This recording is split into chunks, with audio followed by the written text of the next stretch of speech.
kembali saya ucapkan kepada kita semua Shalom. Sekali lagi Shalom.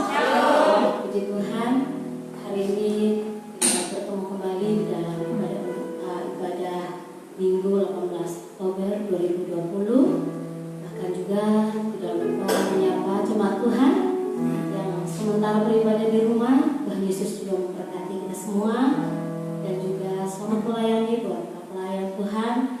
Nama Tuhan dipermuliakan melalui pelayanan kita semua hari ini. Dan saya percaya kehadiran kita semua, pelayanan kita, biarlah menyenangkan hati Tuhan. Bapak Ibu yang diberkati oleh Tuhan Yesus Kristus, mari kita mau menangkan hati kita. Kita mau bawa seluruh pergumulan hidup kita, apapun itu, kita mau serahkan kepada Tuhan. Karena Tuhanlah yang memberikan kekuatan bagi kita, memberikan sukacita bagi kita. Saya berikan waktu untuk kita bersama-sama bersatu sejenak di hadapan Tuhan.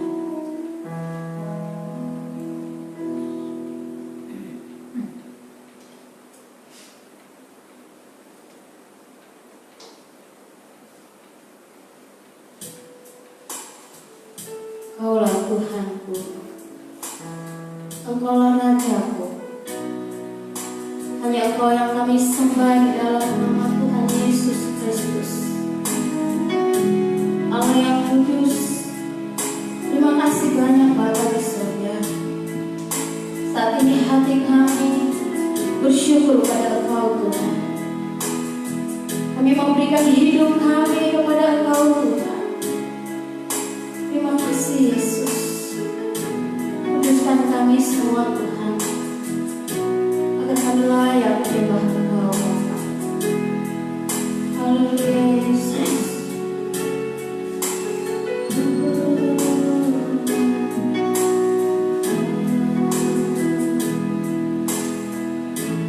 kasih Tuhan. Terima kasih Yesus.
minggu ini dengan keyakinan kita bahwa pertolongan kita datang dari Allah Sang Pencipta langit dan bumi, yang dalam kasih dan setianya tidak pernah meninggalkan buah pekerjaan tangannya. Kiranya turunlah anugerah dan rahmat dari Allah Bapa, kasih karunia dari Tuhan Yesus Kristus, serta pertolongan dari Roh Kudus menyertai ibadah kita. Amin.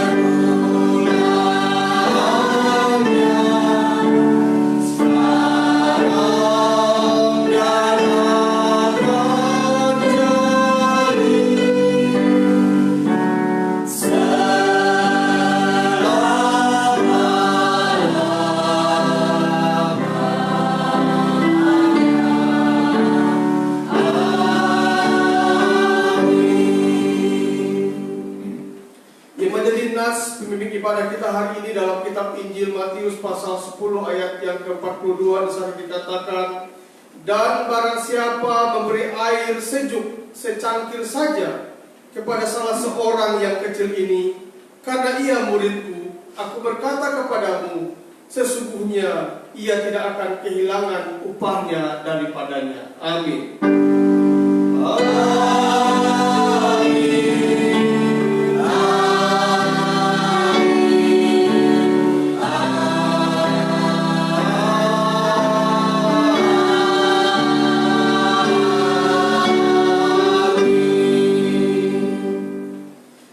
Kembali Bapak Ibu yang terkasih dalam Yesus Kristus, kita akan masuk dalam doa syafaat. Kita bersama-sama menaikkan pergumulan kita baik secara pribadi maupun secara umum. Mari kita berdoa semimpin kita di dalam doa. Bapa yang tinggal dalam kerajaan surga, kembali kami datang di hadapan-Mu. Kami datang mengucap syukur untuk kasih setia dan perlindungan-Mu bagi kami. Kami datang dengan hati yang berterima kasih untuk kebaikan-Mu bagi kami ya Tuhan. Kami boleh melewati pergumulan di sepanjang minggu ini dengan berbagai peristiwa, berbagai kisah, berbagai pengalaman iman, berbagai pengalaman kehidupan. Satu hal yang kami tahu dan kami lihat, Engkau Allah yang setia bagi kami. Terima kasih banyak ya Tuhan untuk kasih-Mu yang boleh menembus sampai ke dalam hati kami. Kami mengucap syukur. Bapa di surga, mohon pengampunan-Mu, pengudusan-Mu bagi kami semua atas segala kelemahan, kegagalan kami Tuhan, atas segala pelanggaran, noda dan dosa kami. Ampuni, kuduskan kami Tuhan, karena darah-Mu merupakan jaminan bagi kami, melayakan kami untuk ada dalam anugerah yang besar itu. Terima kasih untuk pengampunan-Mu. Terima kasih untuk pendamaian-Mu ya Allah melalui pengorbanan Yesus Kristus bagi kami. Pada pagi hari ini kami bersama-sama bersyukur untuk kehidupan komunitas kami di tempat ini, GKMI Cilengsi ya Tuhan. Kami mengucap syukur untuk keluarga Pak Leo secara khusus, istri hamba-Mu, di mana Tuhan boleh mengaruniai kehamilan. Berkati ibu bersama bayi yang ada dalam kandung. Tuhan memberkati, menyertai, menolong, menopang Tuhan. Hingga pada hari kelahiran nanti Tuhan yang turut campur tangan berkarya. Bila keluarga ini terus mengandalkan Tuhan dan keluarga ini melihat bagaimana kasih Allah yang besar ada atas mereka. Terima kasih banyak Bapa di surga. Terpujilah nama-Mu. Pada pagi hari ini hamba berdoa menyerahkan GKMI Cilengsi. Mari Tuhan memberkati gereja di tempat ini, memberkati lingkungan di mana gereja ini boleh ada. Berkati tetangga kiri kanan kami Tuhan, lingkungan di mana kami berada Tuhan memberkati. Biarlah kami boleh menjadi saluran berkat Dan dalam hidup kami, orang-orang di sekitar boleh melihat ada kasih Kristus yang terpancar. Allah boleh menguduskan kami dari tempat ini, Tuhan. Memberkati gembala jemaat, memberkati pengurus, memberkati komisi, memberkati umat-Mu, pelayan-pelayan Tuhan. Terima kasih kami boleh dipersatukan untuk bersama-sama melayani pekerjaan Tuhan. Hikmat-Mu, marifat-Mu ada atas kami, Tuhan. Agar roh yang takut akan Tuhan, kasih kepada Tuhan, membuat kami boleh saling mendukung satu dengan yang lainnya. Tuhan memberkati juga segala hal yang boleh kami hadapi, yang kami alami, bahkan yang kami rencanakan di tempat ini. Tuhan boleh memberkati. Agar kami boleh bersama-sama bersyukur untuk doa-doa yang sudah kami naikkan kepada Tuhan. Hari ini kami bersyukur untuk pergumulan kami selama ini 1 unit sepeda motor boleh ada. Terima kasih. Kami mengucap syukur untuk kelanjutannya. Tuhan juga yang akan terus memberkati ekonomi keuangan gereja. Tuhan memberkati. Maka kami juga berdoa untuk pembekalan gembala jemaat. Terima kasih untuk 1 minggu yang sudah berlalu. Bahkan untuk 3-4 hari ke depan ini akan dilanjutkan. Tuhan juga tetap memberkati. Berkati peserta, bahkan kami juga mengikuti pembekalan ini. Tuhan yang boleh menolong. Terima kasih banyak ya Tuhan. Terpujilah nama-Mu. Berkati kehidupan jemaat GKM Excellency. Mari Tuhan memberkati kami semua, memberkati umat-Mu. Berkati kesehatan kami Tuhan. Berikan kesehatan yang prima bagi kami. Jauhkan kami dari hal-hal yang merugikan kami. Berkati iman pengharapan umat-Mu ya Tuhan, untuk terus mengkaitkan hidup mereka hanya kepada Tuhan. Jika ada di antara umat yang mengalami kelemahan iman atas segala persoalan pergumulan hidup, Roh Kudus meneguhkan, Roh Kudus mengingatkan untuk menjadikan Tuhan sebagai sandaran yang kuat dan kokoh itu. Setiap pekerjaan yang Kau sudah karuniakan kepada umat-Mu, ada sukacita, spirit semangat bagi mereka semua untuk mengerjakannya ya Tuhan. Engkau memberkati melalui tiap-tiap pekerjaan. Bila berkat-berkat Tuhan boleh tercurahkan. Jika ada di antara umat-Mu yang bergumul untuk pekerjaan Tuhan, mari Tuhan buka jalan. Engkau buka lapangan pekerjaan yang terbaik atas mereka, sesuai dengan keahlian hidup mereka ya Tuhan. Terima kasih. Berkati tiap-tiap keluarga, tiap-tiap rumah tangga, tiap-tiap pasangan. Biar tetap ada cinta, ada kasih. Suami istri, orang tua dengan anak di dalam nama Tuhan Yesus. Terima kasih banyak ya Tuhan. Umat-Mu yang mengalami pergumulan, mungkin ada di antara kami mengalami kelemahan tubuh, sakit penyakit, mari Tuhan sembuhkan dengan kuat kuasa darah. Kami rindu Tuhan. Bersama-sama kami di tempat ini boleh mengalami Tuhan. Kami boleh bertumbuh bersama-sama, semakin menjadi orang-orang percaya yang boleh melakukan kehendak Tuhan atas kehidupan kami. Terima kasih.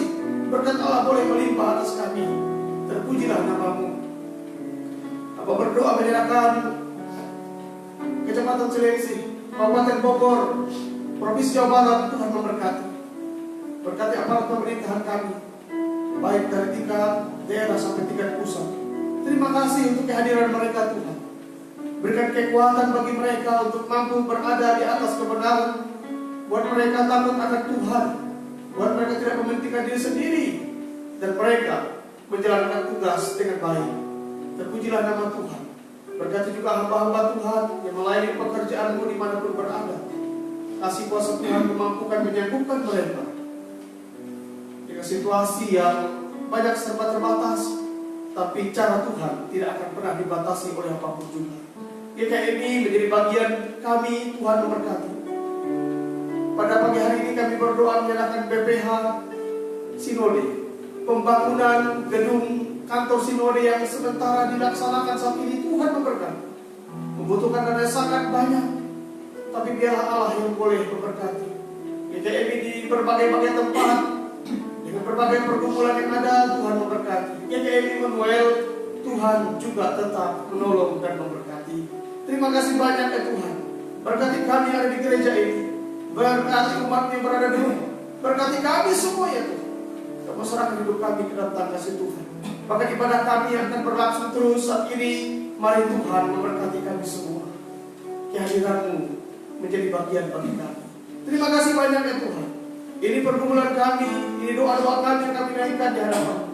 Di dalam nama Tuhan Yesus kami alaskan doa ini seperti doa yang Tuhan sudah ajarkan kepada kami.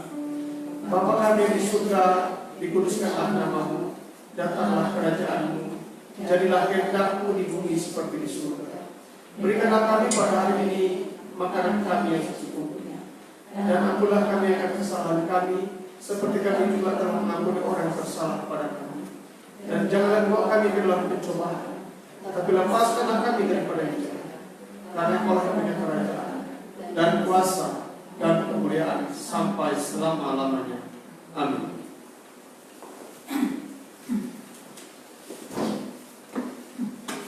Bapak Ibu yang diberkati oleh Tuhan Yesus Kristus, saya undang kita semua mau berdiri. Kita mau memuji Tuhan, kita mau tinggikan Tuhan dengan pujian tiada terukur kasih setia Tuhan. Karena kasih Tuhan tidak dapat diukur dengan apapun. Kasihnya dalam, lebar dan luas bagi kita semua. Untuk itu mari kita memuji Dia. Hati kita bersyukur padanya.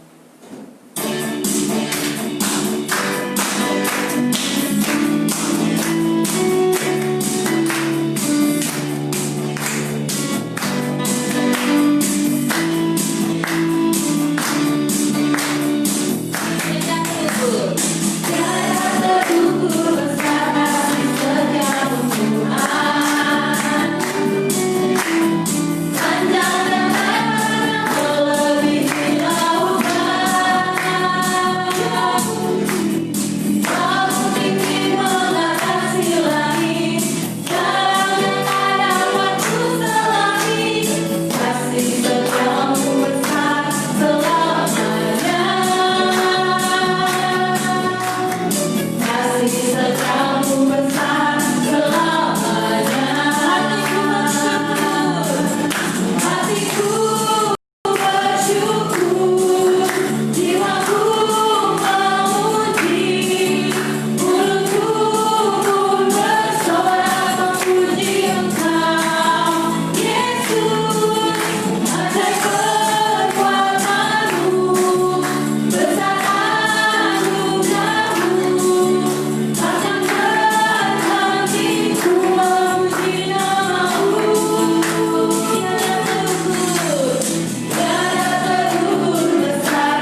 menyaksikan cinta kasih Tuhan, kesempatan saya berikan.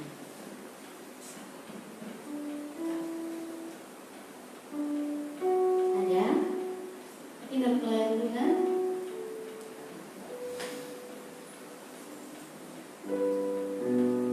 Kalau tidak ada, saya menutup ruang kesaksian. Biarlah kita semua menjadi saksi dimanapun kita berada dan Tuhan dimuliakan. Kita akan mendengarkan kebenaran firman Tuhan yang akan disampaikan hambanya bagi kita. Mari kita mau berikan hati kita dan kita mau nyanyikan pujian seperti rusa yang haus.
bersyukur memiliki Allah bukan hanya yang besar dan tinggi, tapi Allah yang mau turun menyentuh kedalaman hati kami, yang terkadang kami sendiri pun kami tidak tahu Tuhan. Tuhan tahu segala keberadaan kami, suka duka kami, kuat lemah kami, bangun jatuh kami, Kau tahu ya Tuhan. Hari ini kami mau datang kepada Tuhan seperti rusa yang merindukan air. Kerinduan kami untuk dipenuhi oleh firman-Mu. Harapan kami untuk dipuaskan roh kami karena kebenaran firman Allah yang memerdekakan itu. Terima kasih Tuhan. Hari ini kami datang mencari Engkau. Biarlah kami fokus tertuju hanya kepada Tuhan, Allah yang sanggup memulihkan kami, Allah yang kami. Berkati jam pemberitaan firman Allah. Biarlah firman-Mu boleh mendapat tempat di hati kami, dan benih kebenaran firman itulah yang menghidupi kami, dan kami boleh hidup di atas firman itu, dan biarlah nama Tuhan dipermuliakan. Berkati kami semua Tuhan. Berkati jam pemberitaan firman. Berkati hamba-Mu yang akan menyampaikannya. Berkati umat yang mendengarkannya. Biar kami sama-sama diberkati oleh Tuhan, karena Engkaulah sumber anugerah dan berkat itu. Bersabda ya Tuhan, berfirman ya Bapa, karena kami siap mendengarkan. Di dalam nama Tuhan Yesus yang adalah firman yang hidup itu kami berdoa. Haleluya. Amin. Ya, silakan duduk kembali Bapak Ibu yang terkasih. Saya mengucapkan selamat pagi kepada kita semua. Shalom. Ya, jemaat Tuhan yang masih berada di rumah, kiranya Tuhan memberkati. Salam sehat, salam sukacita, dan salam bahagia. Karena memang kita beribadah tetapi masih menggunakan protokoler kesehatan, begitu ya.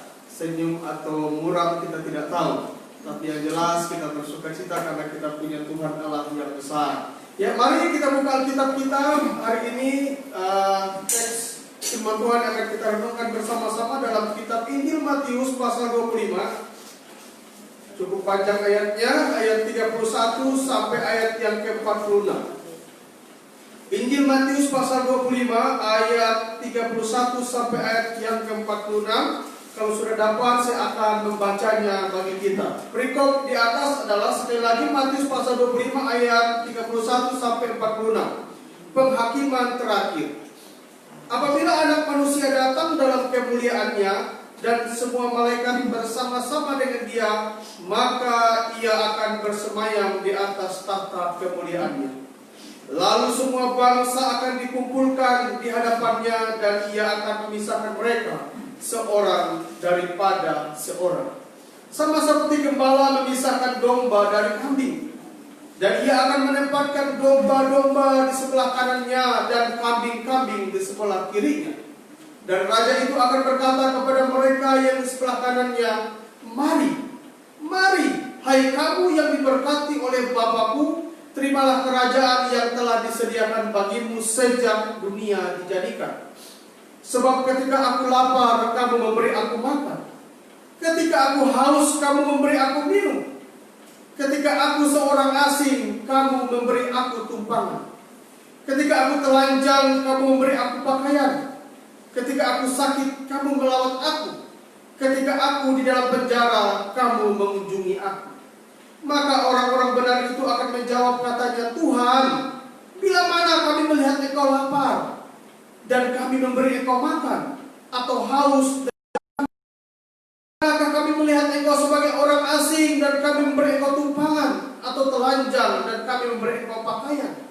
Bila manakah kami melihat Engkau sakit atau dalam penjara dan kami mengunjungi Engkau? Dan raja itu akan menjawab mereka, Aku berkata kepadamu, sesungguhnya segala sesuatu yang kamu lakukan untuk salah seorang dari saudaraku yang paling hina ini, kamu telah melakukannya untuk aku. Dan Ia akan berkata juga kepada mereka yang di sebelah kirinya, Enyahlah dari hadapanku, hai kamu orang-orang terkutuk. Enyahlah ke dalam api yang kekal, yang telah disediakan untuk iblis dan malaikat-malaikatnya. Sebab ketika aku lapar, kamu tidak memberi aku makan. Ketika aku haus, kamu tidak memberi aku minum. Ketika aku seorang asing, kamu tidak memberi aku tumpangan. Ketika aku telanjang, kamu tidak memberi aku pakaian. Ketika aku sakit dalam penjara dan kamu tidak melawat aku. Lalu mereka pun akan menjawab dia, katanya, Tuhan, bila mana kami melihat engkau lapar atau haus, atau sebagai orang asing, atau telanjang, atau sakit, atau dalam penjara dan kami tidak melayani engkau? Maka ia akan menjawab mereka, aku berkata kepadamu, sesungguhnya segala sesuatu yang tidak kamu lakukan untuk salah seorang dari yang paling hina ini, kamu tidak melakukannya juga untuk aku. Ayat yang terakhir dikatakan, dan mereka ini akan masuk ke tempat siksaan yang kekal, tetapi orang benar ke dalam hidup yang kekal. Demikian pembacaan firman Tuhan. Tema firman Tuhan kita hari ini adalah antara iman, kasih, dan kepedulian. Antara iman, kasih, dan kepedulian, kita masih belajar bersama-sama tentang memahami tanda-tanda zaman. Saudara yang saya kasih dalam Yesus Kristus, tentu perikop ini berbicara gambaran bagaimana penghakiman itu akan terjadi. Yang menjadi hakim adalah Yesus sendiri, yang dihakimi adalah semua manusia yang ada di muka bumi ini. Ada dua gambaran di situ dikatakan. Nah, saudara, yang sangat menarik adalah pendekatan yang Tuhan Yesus gunakan untuk menyampaikan bagaimana penghakiman itu terjadi nanti adalah dengan binatang peliharaan yang tidak asing bagi para pendengarnya. Dalam hal ini adalah murid-murid dan orang-orang Israel waktu itu. Yesus memakai istilah domba dan kambing. Kalau bisa menggunakan ular, ya mereka tidak terbiasa, karena ular bukan binatang peliharaan. Tapi yang Yesus pakai pendekatannya adalah domba dan kambing. Nah, dua jenis binatang yang tidak asing bagi mereka yang mendengarkan saat itu. Yesus berkorban melalui perumpamaan agar para pendengarnya mendengar. Hal yang sulit boleh mereka tangkap menjadi ringan karena sesuatu yang memang berhubungan dengan hari-hari mereka, sehingga mereka bisa memahaminya. Nah, kita tahu sendiri bahwa memang kawanan domba dan kambing ini memang tidak pernah dipersatukan, selalu dipisahkan. Ternyata dari sononya domba dan kambing memang tidak bisa disatukan, selalu dipisahkan. Sangat menarik, apa sih yang terjadi dengan binatang ini antara domba dan kambing? Nah, ternyata memang domba itu adalah binatang yang dia tahu suara gembalanya. Dia bisa mendengar suara gembalanya. Memang dia tidak menjawab, iya Bapak, begitu tidak ya. Tetapi dia tahu itu suara gembalanya. Nah, berbeda dengan kambing. Kambing ini adalah binatang yang memilih untuk tidak mendengar. Walaupun dia tahu itu suara gembalanya, tetapi dia memilih untuk tidak mendengar, atau dengan kata lain, dia lebih condong untuk mengabaikan suara atau panggilan gembalanya. Ini antara domba dan kambing. Nah, dalam posisi sang gembala berkata bahwa ternyata domba itu berada di sebelah kanan, sementara kambing itu berada di sebelah kiri. Wah, memang kalau kanan ini adalah gambaran atau simbolik tempat yang terhormat, sementara sebelah kiri adalah tempat bukan yang hina, tetapi tidak seperti yang di sebelah kanan. Berarti ya, kalau ini terhormat berarti ini tidak terhormat. Ya, bahasa halusnya, bahasa ya benar-benar bahasa berarti tempat yang hina. Nah, seperti itu. Itu gambaran tentang domba dan kambing. Nah, saudara yang saya kasih dalam Yesus Kristus, bahkan secara simbolik, ya, ada perbedaan tempat antara domba dan kambing. Bahkan ada perbedaan karakter antara domba dan kambing. Domba itu ternyata mengapa ditempatkan di sebelah kanan? Domba itu adalah binatang yang berharga. Domba adalah binatang yang berharga atau lebih berharga daripada kambing, daripada embek, kata Pak Frank ya. Tapi jangan Bapak Ibu bawa-bawa di konteks Indonesia. Nanti berkata, Pak, yang biasa tiap sore orang cari adalah sate kambing. Wow, sate kambing. Apalagi kalau sambalnya itu, sausnya itu adalah saus kacang. Wah.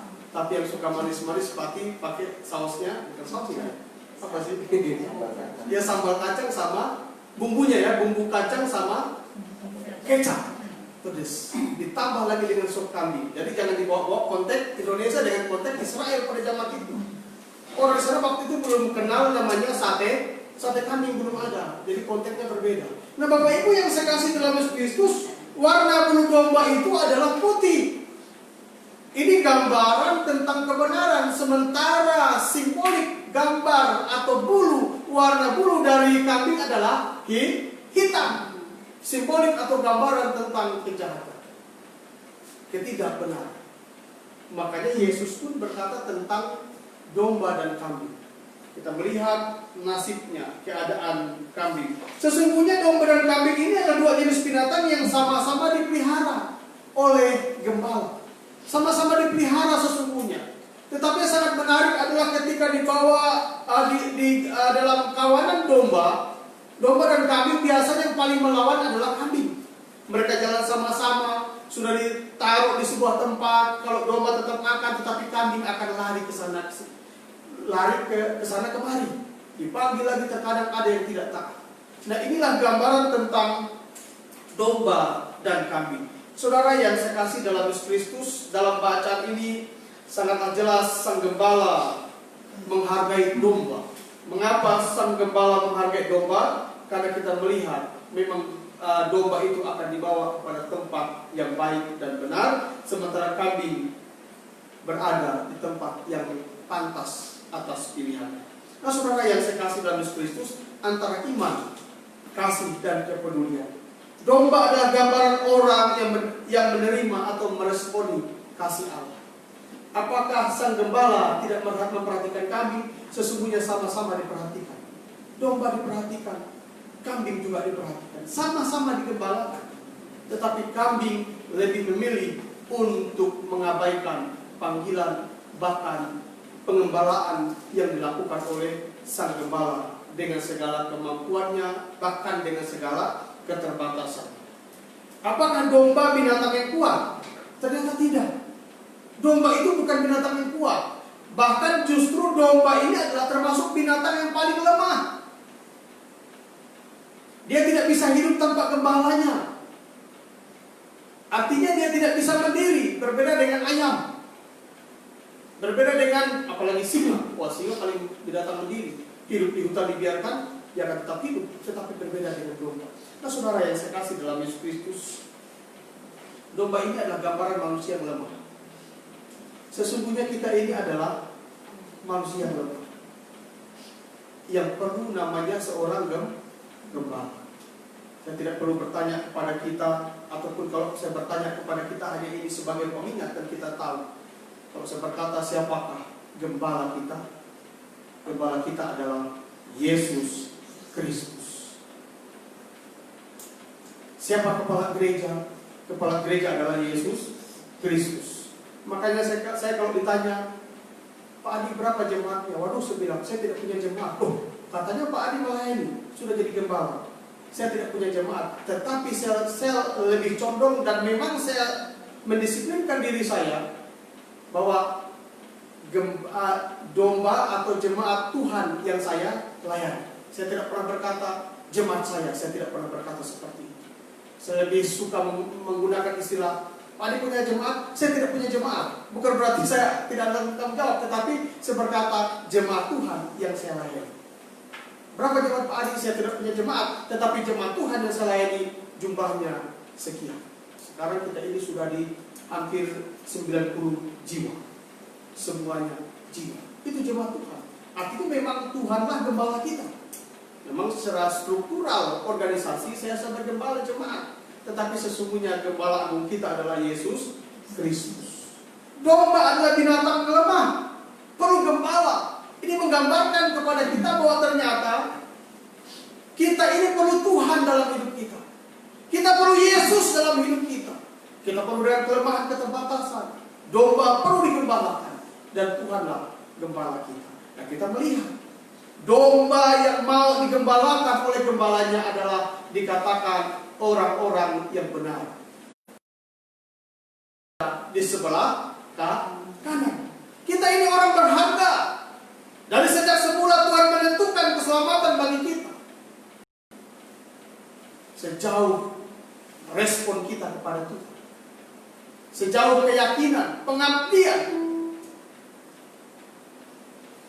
bahkan komitmen kita untuk menjadikan Yesus sebagai Tuhan dan Juru Selamat dalam kehidupan kita. Nah, saudara yang saya kasih dalam Yesus Kristus, yang sangat menarik di sini adalah kita akan renungkan bersama-sama ternyata kita yang adalah domba, kita adalah yang dikatakan orang benar, ternyata punya tanggung jawab. Tidak berhenti sampai kita percaya bahwa kita berharga di mata Tuhan. Tidak berhenti bahwa kita diposisikan pada tempat di sebelah kanan. Ternyata tidak berhenti sampai di situ. Ada tanggung jawab yang Tuhan percayakan kepada kita. Apakah tanggung jawab itu? Yaitu mengaplikasikan iman kita dalam kasih dan kepedulian. Tadi ayat nats pembimbing, saya boleh ulangi lagi. Ya, kayak nats pembimbing kita hari ini dikatakan begini, Matius pasal 10 ayat 42. Dan barang siapa memberi air sejuk secangkir saja kepada salah seorang yang kecil ini, karena ia muridku, aku berkata kepadamu, sesungguhnya ia tidak akan kehilangan upahnya daripada. Saudara yang saya kasih dalam Yesus Kristus, Tuhan menghargai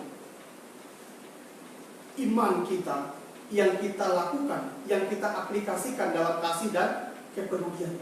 Dikatakan, siapa yang memberi secangkir saja air kepada orang percaya, kepada orang dikasih oleh Tuhan, bahkan kepada orang kecil ini, dia sudah mendapat upahnya. Memang ini berbeda tentang konsep kebaikan yang membawa kepada keselamatan, berbeda. Mengapa kita melakukan kebaikan? Bukan karena untuk diselamatkan, karena kita sudah diselamatkan, maka kita masih menjadi orang yang menyatakan kebaikan. Ini sesuatu yang refleks ya. Jadi kayak kita misalnya Bapak Ibu ini, kalau misalnya beda dengan yang lain, kalau ada lalat, apakah kita lihat lalat di kepala kita? Ini mau saya tabok atau enggak nih ya? Apakah seperti itu? Berarti kita harus refleks. Entah tangan kita, tangan kanan atau tangan kiri, atau kepala kita yang maju atau mundur, atau kita ambil sarbet, ya, ambil buku, pasti kita akan langsung. Kan nggak mungkin kan kalau ada lalat, waduh ada lalat, kayaknya gede banget, warna hijau. Nggak begitu kan? Langsung refleks.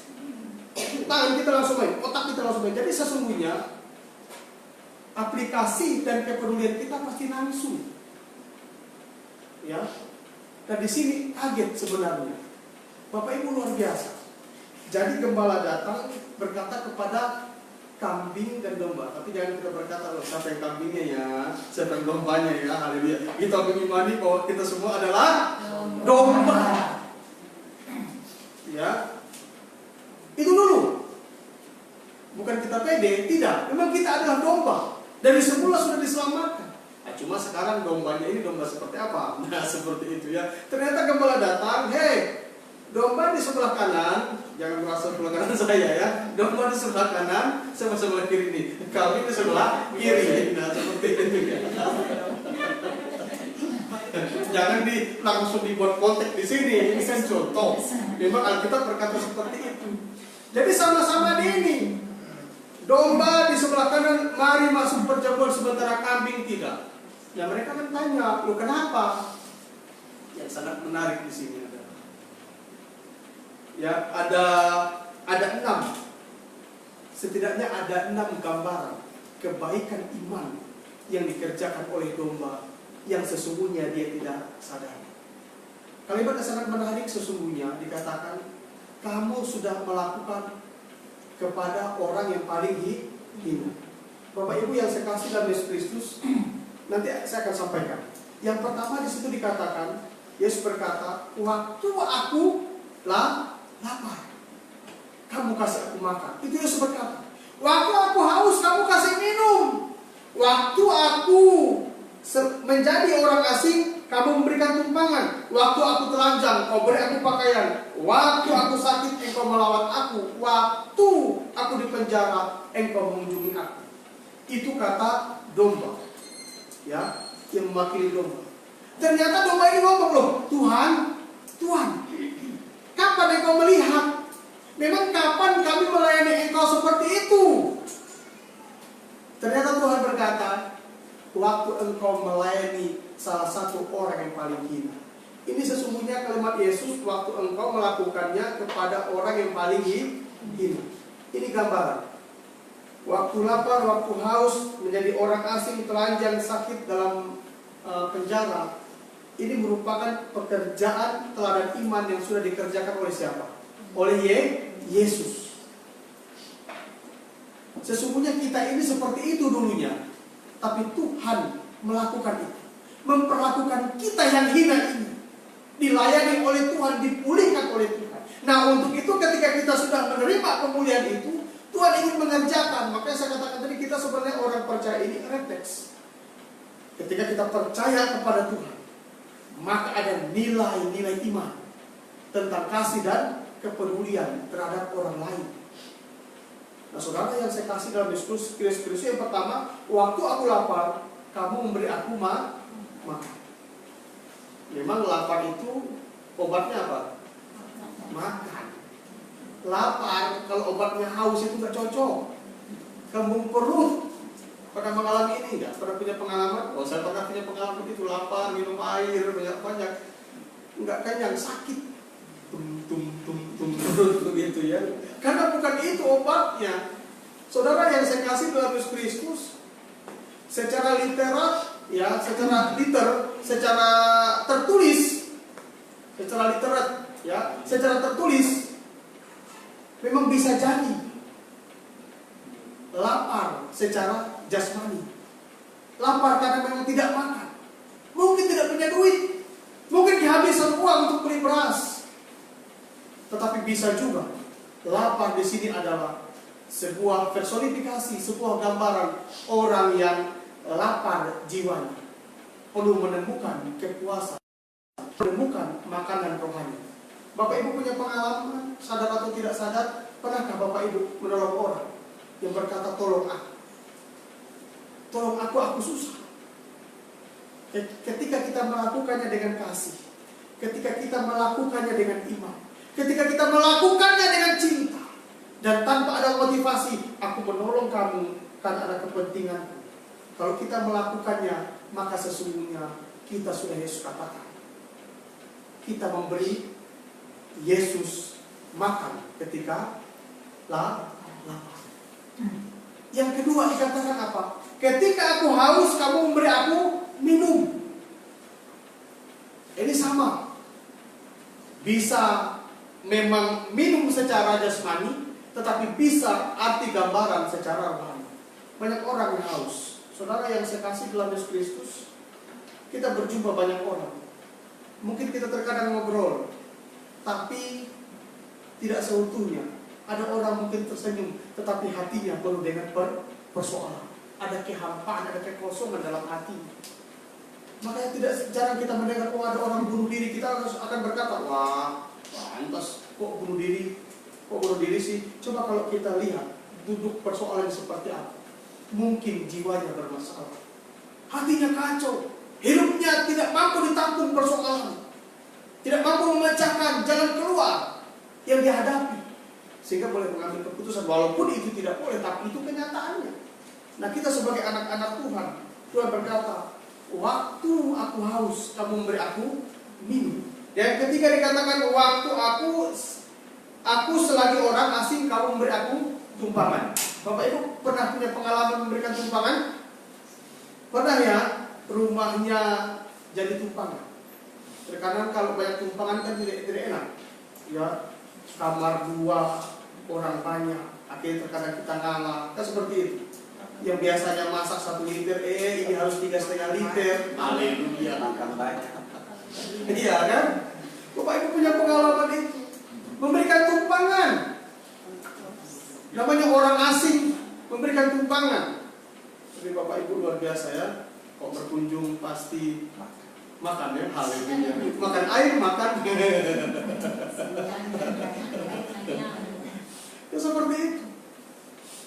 kalau kita lakukan dengan cinta, dengan kasih kita, itu kita sudah melakukan nilai kebenaran tanpa ada tujuan.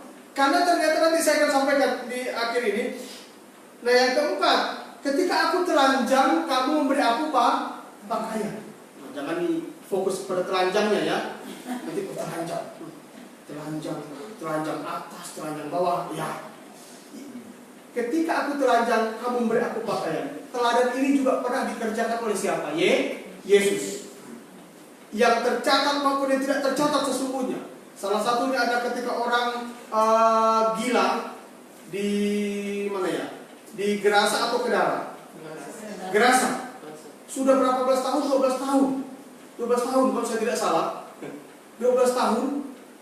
Gila. Kerasukan setan. Keluarga sudah angkat tangan. Diikat pakai rantai, lepas. Diikat pakai rantai lagi, lepas. Akhirnya keluarga udahlah. Mungkin kita pernah mendengar cerita ini. Wah, saya berpikir, apakah dia tidak dipedulikan? Sebenarnya bukan tidak dipedulikan. Keluarganya sudah angkat tangan. Bukan dia tidak dipedulikan, karena sudah tidak mampu. Bahkan dikatakan tidurnya saja di mana? Di kuburan. Bayangkan. Belum tentu Bapak Ibu berada di kuburan di malam-malam ini. Ya kan? Terus Bapak Ibu menjawab, emang di kuburan ngapain Pak? Oh ya juga sih ya. Tetapi tidurnya di kuburan. Yesus datang. Yesus menyembuhkan dia, melepaskan dia. Karena ada roh kuasa kegelapan. Ketika berjumpa dengan Yesus, dia normal kembali. Yesus memberikan pakaian. Di akhir perjumpaan itu dia berkata, Yesus, aku mau ikut engkau. Tapi Yesus berkata, tidak. Kamu pulang ke rumah. Sampaikan apa yang sudah terjadi atas hidup. Dia pengen ikut Yesus. Ada kerinduan dalam hati. Oh, karena Yesus. Aku orang gila. Tidak dianggap. Telanjang. Saudara yang saya kasih dalam Yesus Kristus. Dalam kehidupan kita, kalau kita melakukan itu, baik arti telanjang secara fisik, ataupun memang orang punya masa lalu, tapi kehadiran kita menolong dari yang hina menjadi mulia. Itu salah satu perbuatan iman kita. Kita sudah menyatakan kasih Kristus. Orang ini sangat berterima kasih. Saya percaya seperti itu. Banyakkan pengalaman, Bapak sudah tolong saya akan ikut Bapak, apapun yang Bapak buat, apapun Bapak suruh. Ini gambaran orang ini. Tapi saya berkata, tidak, kamu tidak boleh ikut, tapi kembali ke rumah. Tapi ingat, ceritakan apa yang sudah terjadi atas hidup. Termasuk orang tuanya. Orang tuanya angkat tangan. Ternyata orang tuanya ini bukan orang tua yang sembarangan yang kita berkata. Orang kaya. Peternak babi salah satunya. Babinya berapa ekor? 2.000 ya? 2.000 atau 1.000? 2.000. Oh, kalau sekarang 1 ekor berapa babi? Mahal. Mahal. Itu dagingnya saya sekilo 80. Tapi kalau sudah di BPK lain, satu porsi lain, berat. Tapi enak banget ya, haleluya. Di BPK. Bapak Ibu yang saya kasih dalam Yesus Kristus. Nah, yang kelima dikatakan, ketika aku sakit, kamu melawat aku. Nah, ini sering kita buat, bukan? Kalau orang sakit, maka pasti reaksi kita siap-siap berwaktu untuk melawat. Artinya berkunjung. Cuma sekarang di rumah sakit dibatasi, kita doain jangan sakit ya, haleluya. Itu kita buatkan. Terkadang ada perhatian kita, ketika sakit di rumah kita datang cepat. Waduh, saya mau doakan dia. Apa kita bisa bawa? Mungkin bawa pisau, bawa jeruk, tapi terutama kita membawa diri kita, membawa doa kita. Ada kekuatan iman, ada dorongan spirit untuk kita berikan kepada. Kalau Bapak Ibu sudah lakukan itu karena cinta kita kepada Tuhan, karena kepedulian dan kasih kita, itu Tuhan hargai. Dan yang keenam dikatakan, ketika aku di penjara, kamu mengunjungi. Tidak pengalaman ini, saudara yang saya kasih dalam Yesus Kristus, bisa arti penjara, sungguh-sungguh penjara itu jeruji besi, tapi bisa juga gambaran bagaimana orang yang terpenjara oleh karena kuasa kegelapan. Bukan saja hanya karena kuasa kegelapan, banyak juga orang yang terpenjara karena masa lalu. Dia hanya memikirkan masa lalu. Aduh, masa laluku menghancurkan, menyakitkan. Dia tidak bisa balik, berkata, wah sudah, yang paling berdosa. Aku orang yang paling hina. Aku orang yang paling bodoh di dunia ini. Ada orang yang memang tidak bisa bangkit dari kegagalan masa lalu. Itu artinya terpenjara. Dia tidak bisa bangkit lagi. Ya sudah, memang hidupku sudah begini. Nah, kita harus datang. Masih ingat cerita Yesus? Ketika Yesus berkata kepada orang yang kedapatan berzina, dia berkata, orang datang. Saya sering menggunakan umpamaan ini, cerita ini. Orang berkata, Yesus harus bunuh dia. Memang menurut hukum Taurat, orang yang kedapatan berzina harus dirajam dengan batu. Yesus ngomong, udah, gini aja deh. Ini kalau istilah bahasa sekarang ini kita mengerti ya. Gini aja deh, ini kan sudah berdosa nih. Memang harus dirajam dengan batu. Udah, ini nih, yang hadir ini ya, ini yang protes ini nih, lempar. Siapa yang tidak berdosa, lempar orang ini dengan batu. Ternyata Yesus nunduk ke tanah. Semua lari. Karena ternyata orang di situ pun orang berdosa. Yesus berkata apa? Aku pun tidak dengan batu. Pulanglah dan jangan buat dosa lagi. Artinya apa? Yesus tidak kompromi dengan dosa. Memang dosa masa lalu, tapi kita punya kesempatan untuk merubah hidup kita di depan. Nah itu. Nah saudara yang saya kasih dalam Yesus Kristus terpenjara. Nah ternyata mengapa Yesus menghargai domba ini? Orang benar, orang yang percaya, yang mengaplikasikan kasih dan kepeduliannya kepada orang, ternyata apa? Dia berbuat baik tetapi dia tidak merasa melakukan yang terbaik. Artinya ini berkaitan, berhubungan dengan motivasi. Jadi kita berbuat baik kepada seseorang bukan supaya nanti dia akan menolong saya, supaya nanti dia termakan budi segala macam. Tidak, memang refleks. Seperti saya katakan tadi, seperti kita ketika ada lalat, kita langsung insting kita ada. Tolong, itu yang kita buat. Apa yang kita bisa buat? Kita bisa buat. Itulah yang terjadi, yang dilakukan oleh orang-orang yang gambaran seperti domba ini. Nah saudara yang saya kasih dalam Yesus Kristus, melakukan yang terbaik merupakan panggilan kita sebagai anak-anak Tuhan. Jadi kita ini gambaran Tuhan. Sekali lagi kita gambaran Tuhan bukan berarti kita Tuhan. Biarlah dimanapun kita berada, orang bisa melihat Tuhan melalui kehidupan kita, kasih kita, dan kepedulian kita. Agar orang melihat ada cinta Tuhan, ada anugerah Tuhan dalam kehidupan kita. Ini dilakukan dengan ketika aku lapar, beri makan, haus, ketika menjadi orang asing kita memberikan tumpangan, ketika telanjang kita kasih pakaian, ketika sakit kita melawat, dan ketika terpenjara kita pun mengunjungi. Kehadiran kita sangat berarti di situ. Nah saudara yang saya kasih dalam Yesus Kristus, tetapi berbeda dengan kambing. Ini juga diceritakan juga. Langsung dia ngomong, memang kapan sih? Oh ini protes lagi, ini kambing ini. Memang kapan Tuhan ada waktu sakit? Asal Tuhan berkata juga, waktu kamu tidak melakukannya kepada orang yang paling hina. Mengapa Yesus menggunakan orang yang paling hina? Ini gambaran sesungguhnya Yesus adalah gembala. Kita ini sebenarnya manusia berdosa, tapi Yesus, Allah dalam diri Yesus harus turun ke dunia. Dan sebentar lagi kita merayakan Natal ini, ya, kita kembali mengenang bagaimana Allah yang besar lahir bagi kita untuk menyelamatkan hidup kita. Ini sesuatu yang luar biasa dalam hidup kita. Tetapi kambing ini berkata, kapan kami buat? Kapan kami lakukan? Ini kambing ini adalah gambaran orang yang sombong rohani.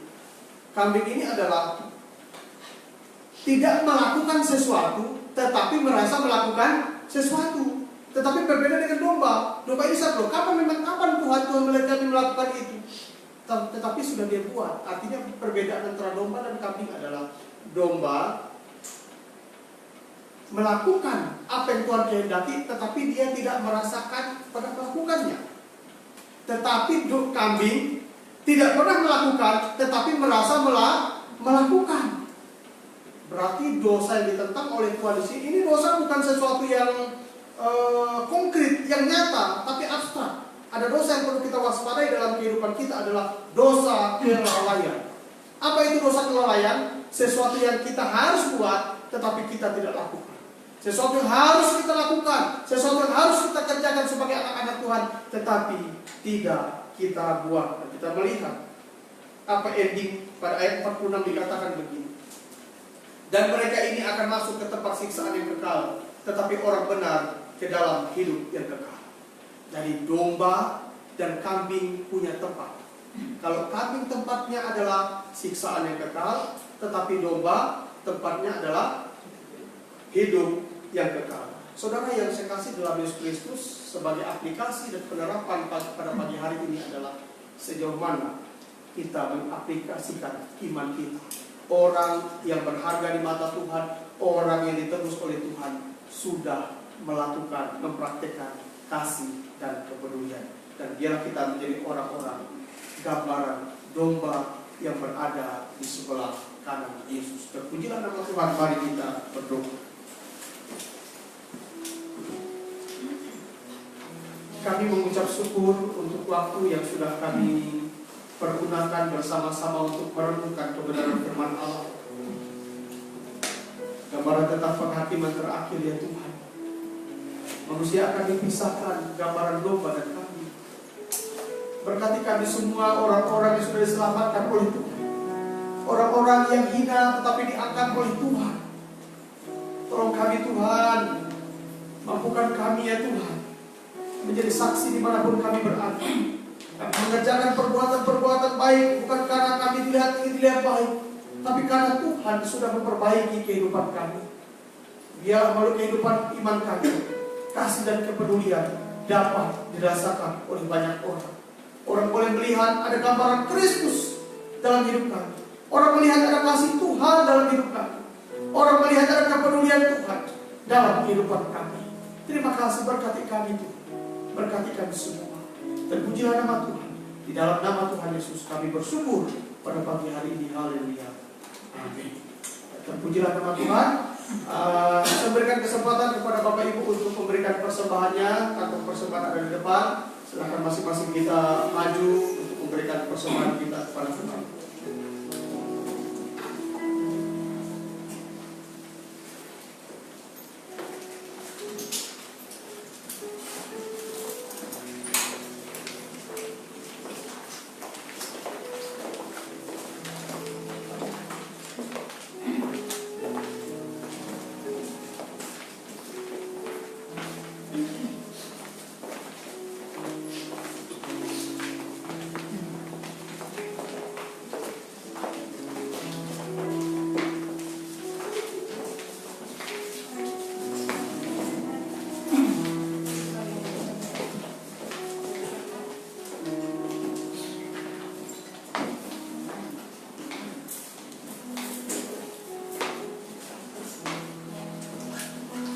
Terima kasih atas persembahan kita semua. Biarlah Tuhan dipermuliakan dan kita berkati oleh Tuhan. Jemaat yang di rumah dapat menyampaikan atau mempersembahkan persembahannya melalui transfer rekening yang sudah diumumkan di WA.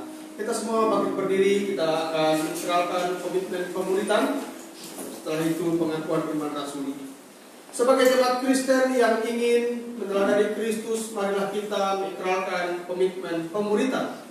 Kami bersaksi bahwa tidak ada seorang pun dapat sungguh-sungguh mengenal Kristus kecuali Dia yang mengikutinya setiap hari dalam kehidupan. Sebagai bagian dari gereja yang am, marilah kita bersama-sama dengan gereja-gereja di sepanjang abad dan tempat mengikrarkan pengakuan iman rasuli yang berbunyi demikian. Aku percaya kepada Allah Bapa yang Maha Kuasa, Khalik langit dan bumi, dan kepada Yesus Kristus Anaknya yang tunggal Tuhan kita, yang dikandung daripada Roh Kudus, lahir dari anak darah Maria, yang menderita sengsara di bawah pemerintahan Pontius Pilatus, disalibkan, mati dan dikuburkan, turun ke dalam kerajaan maut, pada hari yang ketiga bangkit pula dari antara orang mati, naik ke surga, duduk di sebelah kanan Allah Bapa yang Maha Kuasa, dan dari sana Ia akan datang kembali untuk menghakimi orang yang hidup dan yang mati. Aku percaya kepada Roh Kudus, gereja yang kudus dan am, persekutuan orang kudus, pengampunan dosa, kebangkitan orang mati, dan hidup yang kekal. Amin. Kita akan mengakhiri ibadah kita. Kita akan bersama-sama menyanyikan pujian Hanya Dekat Kasih-Mu Bapa. Biarlah kehidupan kita memancarkan kasih Bapa dimanapun kita berada. Kita adalah orang-orang yang sudah dibawakan, diselamatkan oleh Tuhan. Tuhan menerima kita, Tuhan mengasihi kita, menjadikan kita orang-orang yang berharga.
Marilah kita pulang ke dalam kehidupan kita yang dikaruniai Tuhan ini dengan damai sejahtera, dan terimalah berkat-Nya.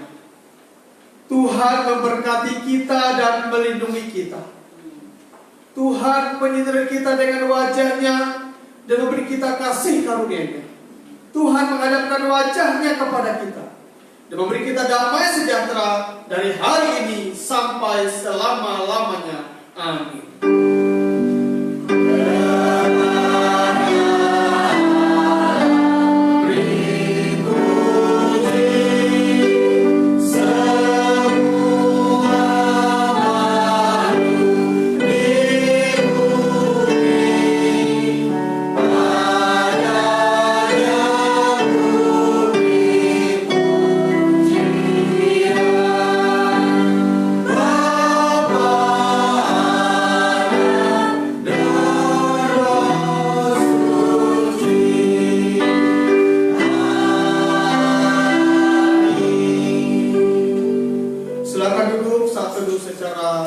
kembali.